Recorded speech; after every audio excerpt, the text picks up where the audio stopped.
आरे सुनो सवा दे ध्यान, आरे सुनो सवा दे ध्यान, बात हम तुम्हें बताते हैं।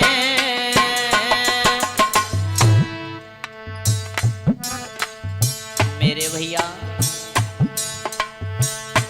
आरे सुनो श्रोता दे ध्यान, बात हम तुम्हें बताते हैं। आज रामायण के शब्द सचिन तुम्हें गाए सुनाते हैं। ए भैया रामायण के शब्द सचिन तुम्हें गाए सुनाते हैं। ए बेटा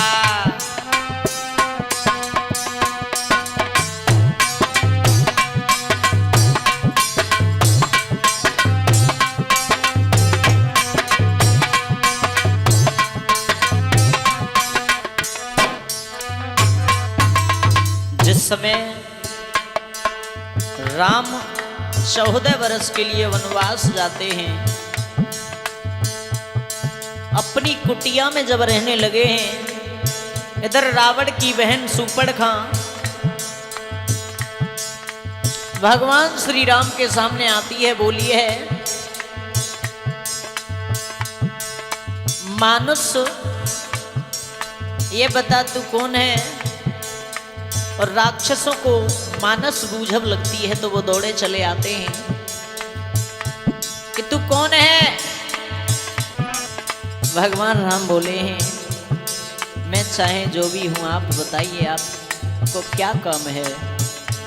तो सुपर्णखा बोली है भगवान राम से, ए सुन सुंदर, आरे के मन में रेकी कर दियो,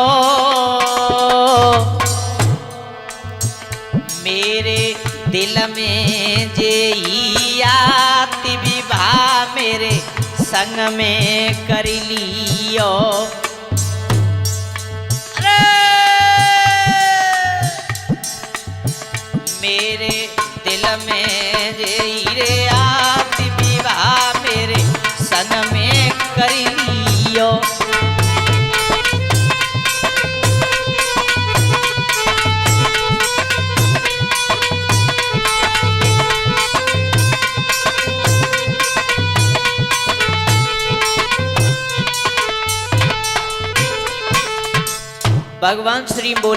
भगवान श्री राम बोले हैं क्या पागल हो, हैं? तुम्हें दिखाई नहीं देता, तुम कहां पर आई हो।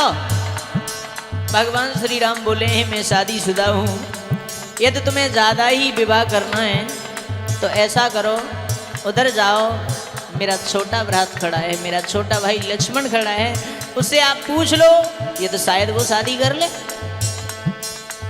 तो लक्ष्मण की तरफ बढ़ी है वो सुपर्णखा, बोली है आरे नैन में प्रीत जुड़ी रे भारी, आरे नैन में प्रीत जुड़ी रे भारी, मेरे संग में करियो विवाह निभइयो दिल की दिलदारी। ए सैया बनियो मेरे सजन निभइयो मेरी दिल की दिलदार। ए भूपेंद्र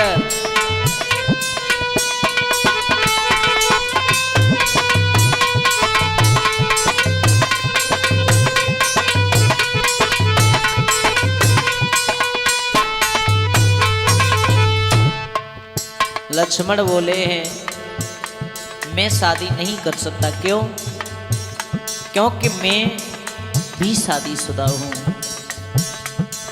सूपड़खा एकदम महाराज जलकर राख हो गई और जैसे ही अपना असली रूप में आई है, विशाल रूप था उस सूपड़खा का। और इधर मैया सीता अपनी पंचवटी कुटिया में से बाहर आई हैं। जैसे ही सीता को देखा है उसने कि ये तो मुझसे भी ज्यादा सुंदर है, एकदम मैया सीता की तरफ बढ़ी है अपने नाखूनों को लेकर के। बोली है आज तुम दोनों इसके ऊपर उगल रहे हो ना, इसको नहीं छोड़ूंगी। अरे बढ़िया के कुहत्यारी, अब सीता द्वार पे खड़ी आती वो रघुवर की यहाँ प्यारी। अरे आज मैया द्वार पे खड़ी आती मेरे प्रभु जी की प्यारी। ए सुमित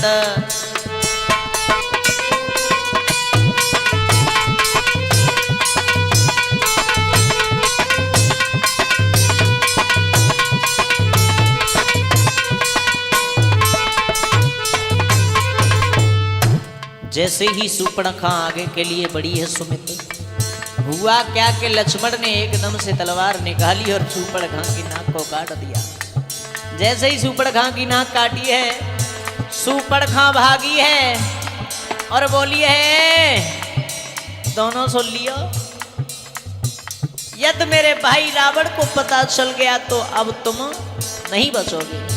सूर्पणखा की जब नाक काटी है लक्ष्मण ने, और आखिर काटी क्यों? देवर होना चाहिए तो ऐसा होना चाहिए कि माँ और भाभी में कोई अंतर नहीं होता, क्योंकि बड़ी जो भाभी होती हैं वो माँ समान होती हैं, बड़ा भाई पिता समान होता है। लेकिन आजकल का तो बड़ा माहौल बदल गया है। एक बात कही जाए कि अभी होली गई है, एक भाभी के और देवर गालों पर गुलाल लगा रहा है। भाभी के देवर गुलाल लगा रहा है और वो भी पीछे से भाभी को पकड़ लिया और गालों पे मल दिया। भाभी माँ समान होती है, क्या बच्चा अपनी माँ के साथ होली खेल सकता है? तो आज कलयुग है ये, न जाने क्या हो रहा है। कहते हैं बुआ के साथ होली खेलते हैं लोग बाग, लेकिन शर्म आनी चाहिए तुम्हें। होली उसके साथ खेलो जिसके साथ खेलने लायक हो, लेकिन मेरी नज़र में भाभी के, बड़ी भाभी के साथ होली खेलना व्रत है। क्यों? कि जो माँ के समान है उसके साथ आप होली खेल रहे हो, उसके गाल मल रहे हो, न जाने कहां कहां रंग लगा रहे हो। बारे कलयुग। एक वो लक्ष्मण जिसने अपने भाभी के पीछे नाक कान काट दी, और आज के लक्ष्मण तो भाभी को ही जर से काटने के, ऐसा कलयुग है महाराज। मैंने रामायण के बीच, मैंने रामायण के बीच रात बा रामासी गाई है। मैंने रामायण के बीच विरन तुम्हें कथा सुन